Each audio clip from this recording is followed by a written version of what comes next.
Chair Hipsch, members of the committee, this is a flipped presentation for the University of Minnesota Morris Campus and Climate Action Plan. Thank you for the opportunity to review these documents with you today. The campus plan will return to your committee for action at a future date in alignment with the board's delegations of authority approvals for campus plans. We're going to move into the slides now. I know that all of the regions have been to Morris to see and experience the place for yourselves. Nevertheless, I'll begin today by noting that Morris described itself as a student-centered liberal arts college that offers a world-class education in a close-knit community. Its setting in a small town, a population of 5,000, fosters strong connections between students, faculty, and the local community. And all of us staff who have been there over time have certainly seen that for ourselves.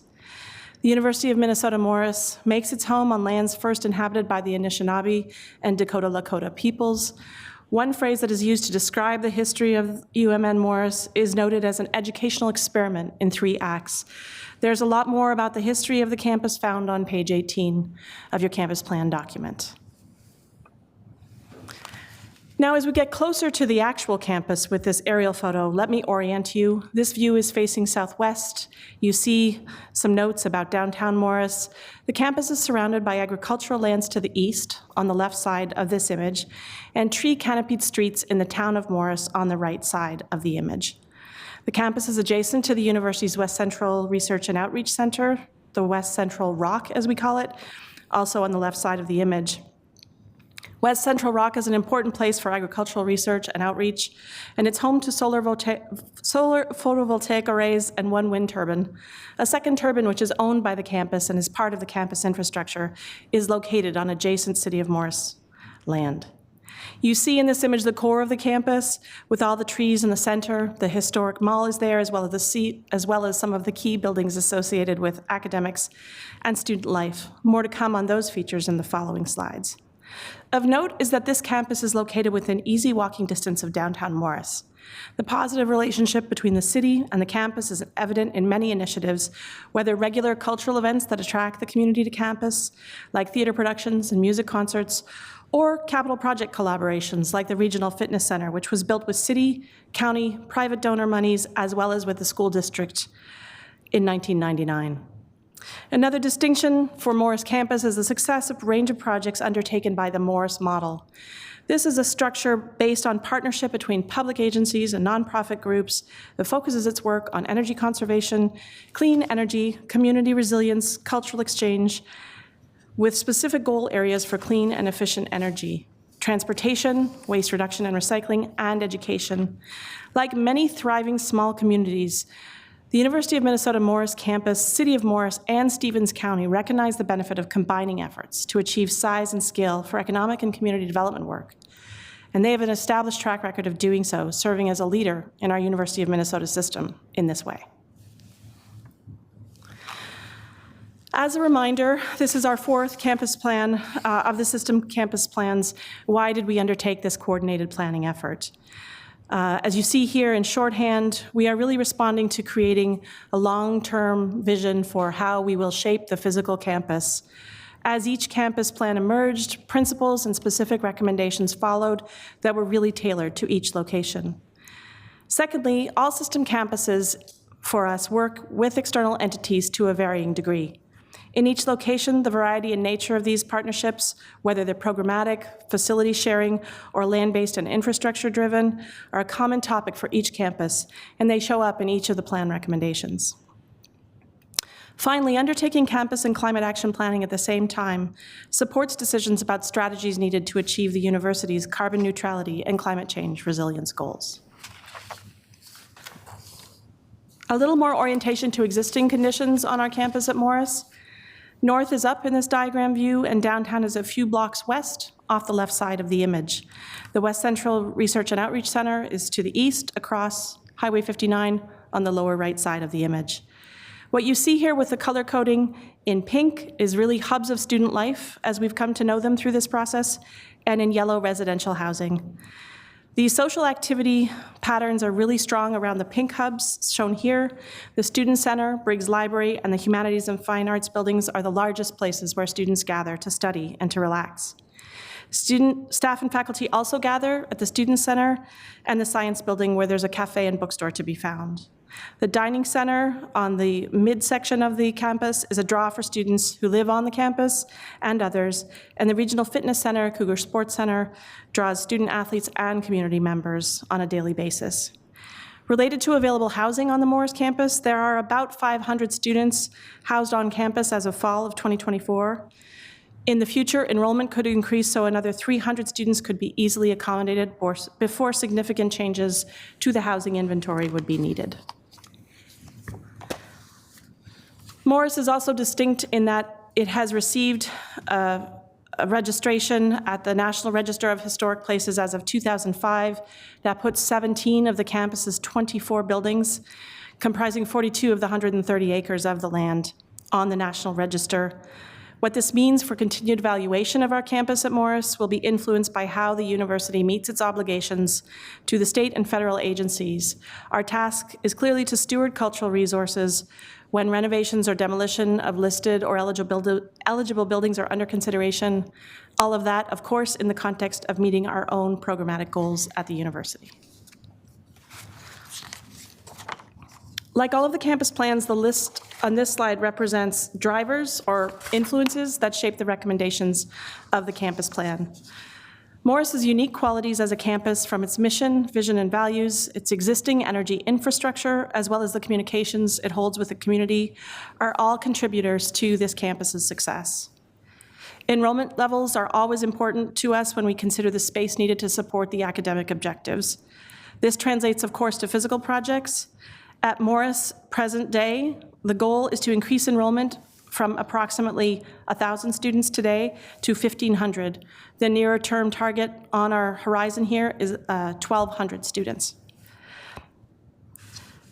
The climate neutrality commitment signed in 2005 and the region's sustainability policy influence decisions about available capital that can be invested to achieve goals such as net zero emissions by 2050. More about the Morris Climate Action Plan to follow in a few slides.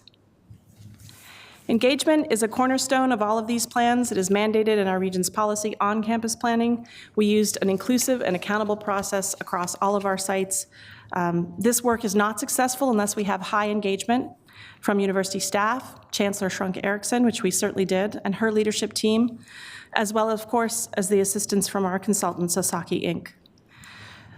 The Chancellor appointed an advisory committee that represented all facets of campus life, students, faculty, staff, and leadership, and that group was really a common thread throughout our process of developing this plan. They focused attention on key needs, they articulated priorities, and they elevated voices across the campus community. This group met 6 times over the 8-month timeline, and in the spirit of honoring their commitment and their contribution, we really would not be at this place without the effort they expended. Our broader consultation efforts made use of a variety of techniques, as well as a way of including comments at all the stages as this plan was developed. You see the list here. We did mapping on an individual basis. We conducted workshops and held open house events at the heart of campus life, whether in the student center or in the dining center.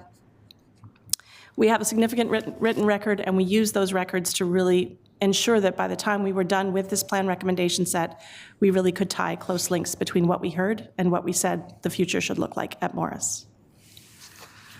Finally, I'll just spend a few moments on planning principles. We craft principles for each campus plan to support future decision-making because we anticipate that events and activities may arise far beyond what we can anticipate from where we stand today. They represent values and aspirations for the specific campus. They are tailored to each place, and they also complement the big ideas and recommendations you've seen in the plan we submitted in your docket. I'm just going to spend a moment talking about 2 of the 4 big ideas in the Morris plan, and then I'll turn it over to my colleague, Shane Stennis. The first big idea is to reinvest in the core campus. There are many reasons for this, of course, as there are in all of our campuses. The core has a lot of identity, has a lot of positive association. It often is a place that needs the most reinvestment, but it's really the heart of the place. And so this ethos, where do students gather, where do they live, really guides our focus on this. So our plan document, you'll see in section 4 of that document in your docket, pages 28 to 37 provides more details on which buildings we would target and what the rationale is. I would characterize primarily these reinvestments as focusing on student experience to support enrollment, and to really facilitate our key purpose at Morris campus, which is teaching and learning. ADA accessibility is another part of these investments, and then modernizing historic buildings as well. So the image on the left is really illustrating a key piece that is about student-facing activity, but also community-facing. It's a depiction of the Briggs Library, which is at a really important edge of campus, and yet it's not accessible enough to students coming from the city or visitors coming from the city. So as we think about making Morris a hub for student life, whether it's academic counseling and advising, we also want to think about how everyone on the Morris campus will approach the building. The second big idea is really about, again, reinvesting in a vibrant and connected student experience. And we know this from our research and how we succeed with retention of our undergraduate students, that when students feel they belong, that they are, there's a place for them, that they are succeeding, and that is meant in terms of their academics, but also their social network, we have much better retention rates. So the focus on how student experience can be better, whether it's academic focus, in a place like Clayton Gay Hall, which is illustrated on the right, a residence hall that is perfectly located to be a destination for student study and student support, as well as a few other features for current day buildings, again, as explained in detail in section 4 of your docket plan. At this point, I'll turn it over to my colleague Shane to continue with the presentation. As you are well aware, the Morris campus has sustainability as a core value and part of its identity, and has for a number of years, and it's nationally and internationally recognized for this work. And so as an established campus with this demonstrated success around sustainability, the intent of Big Idea 3 is to put these projects on display. This includes interpretive signage and tours of existing sustainability practices and infrastructure. In addition, the campus will maintain its connection to the existing wind turbine, and replace it at the end of its useful life. The existing biomass plant will also be recommissioned and returned to operation to support net zero goals by 2050, and I'll talk more about these details as part of the Climate Action Plan slides to come. Big Idea 4 is really looking to the future and the quality of the planted material around the campus that has a robust urban forest, as you saw from the images that Director McKenzie had shared earlier, and it's another important consideration. Windbreaks from the original campus have not survived intact. Part of the improvements call for replanting this feature close to the edge of Pine Hall, Briggs Library, and along humanities and fine arts, with species that are resilient to climate change and can offset the prevailing winds coming from the northwest across the prairie. Navigating through the campus landscape can be improved by addressing wayfinding and gateway entries along the perimeter. And additional changes are needed at key locations to improve the physical accessibility of paths that moves through campus, as well as safer pedestrian and cycling interactions with vehicles is also identified at key locations, such as the 2nd Street crossing to the Cougar Sports Center, where Cougar Center Drive intersects with the curve at Martin Luther King Drive, close to Briggs Library. These are all important intersections for the campus community and traversed by students, faculty, and staff often, and it's important that we make those safer. So complementing these big ideas from the campus plan are the efforts around climate action. As we've discussed previously, our approach to climate action comes in 2 parts: preparation and prevention. The climate is like a large ship on the ocean. It takes time to slow down and change direction. As a result of emissions of carbon dioxide and other greenhouse gases expected in the future, the climate in Minnesota is already changing and will continue to change. In Minnesota, that will generally result in wetter springs, drier summers, shorter snow seasons, heavier rains, and longer dry spells. It will also be appreciably hotter, as shown in the image on the left of the slide. As a place-based institution, it's imperative we prepare for these changes. Additionally, we need to take steps to eliminate the emissions that cause climate change, and doing so can help keep the problem from getting worse. The chart on the right shows the major sources of emissions on the Morris campus. You notice that emissions attributable to heating and cooling the campus are the largest source of emissions. Notably, you might also notice that there are no emissions associated with electricity use at Morris, as the campus already obtains 100% of its electricity from renewable sources, making it unique in the University of Minnesota system. Those efforts to increase renewable electricity supply to the campus and other work to reduce emissions have already resulted in Morris cutting its emissions 52% since 2005. Looking ahead, the Climate Action Plan builds on those previous accomplishments and strategies, laying out a path to reduce emissions 87% from our 2023 levels over the next 10 years and achieving climate neutrality by 2050 or sooner. These goals are advanced by a number of different strategies that are displayed here on the slide before you.